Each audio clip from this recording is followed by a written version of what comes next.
Donc, je suis Linda Lécuyer, directrice énergie pour Interaction France. Et donc aujourd'hui, je peux vous parler du River Cooling.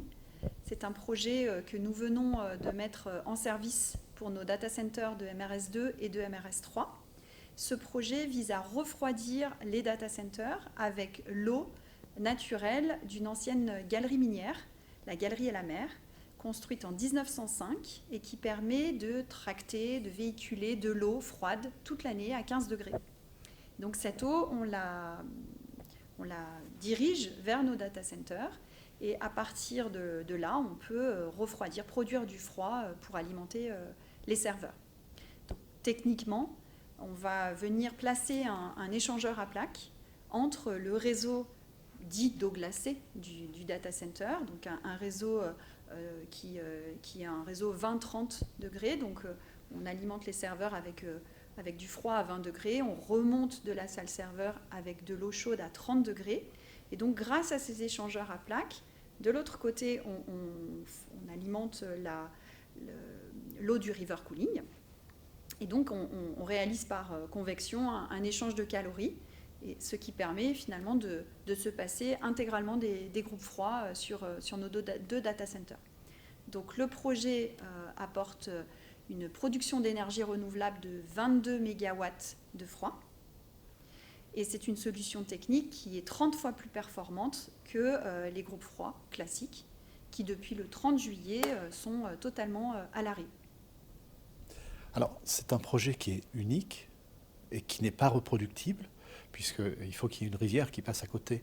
Maintenant, quels sont les enseignements que vous avez pu en tirer au sein d'Interaction pour vos projets futurs ? Alors, premier enseignement, c'est d'abord de rechercher systématiquement pour tous nos data centers les orientations, les possibilités, les opportunités en énergie renouvelable.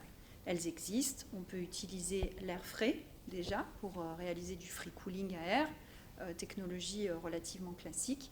Mais donc, premier enseignement, nous allons rechercher pour tous nos data centers les possibilités d'utilisation de ces énergies renouvelables et aussi les possibilités de connexion au réseau de chaleur urbain pour faire la récupération de chaleur fatale. Donc c'est aussi un enseignement de ce projet que de nous avoir permis de développer des technologies, des techniques d'interface avec les réseaux de chaleur urbain pour la récupération de chaleur fatale. Quel a été l'accueil des élus et localement, parce qu'on sait que ce type de projet est toujours difficile à monter. Donc qu'est-ce qui a permis de le monter et quels sont les intérêts que chacun y a trouvé ? Alors c'est vrai que la difficulté dans ce type de projet, c'est l'interface. L'interface avec le territoire, l'interface avec, on va dire, un environnement qui est parfois complexe. L'alignement de planètes qu'on a pu avoir ici, c'est d'abord la disponibilité de cette ressource historique, encore une fois, et puis également le développement du territoire marseillais au travers des projets d'Euroméditerranée, avec de nouveaux besoins en chaleur à satisfaire. Et donc c'est parce qu'il y a des nouveaux besoins en chaleur qu'il y a une opportunité à utiliser la chaleur du data center. C'est rarement le cas. Sur beaucoup d'autres territoires, même si nous, acteurs du data center, nous mettons à disposition cette chaleur, il n'y a pas forcément d'usagers qui ont un besoin à ce moment-là. Donc, c'est pour ça que je parlais d'alignement de planète. Il faut vraiment que les besoins et la production soient à proximité et dans les mêmes ordres de grandeur également. Alors, dernier point peut-être pour évoquer ce sujet, la réalisation technique est une réalisation de caractère industriel qui a dû, j'imagine, nécessiter l'intervention d'un certain nombre de métiers, de savoir-faire, de compétences et de partenaires. Oui, beaucoup de partenariats, beaucoup d'expertise sur ce projet. Le plus compliqué, ça a été de faire simple pour faire fiable.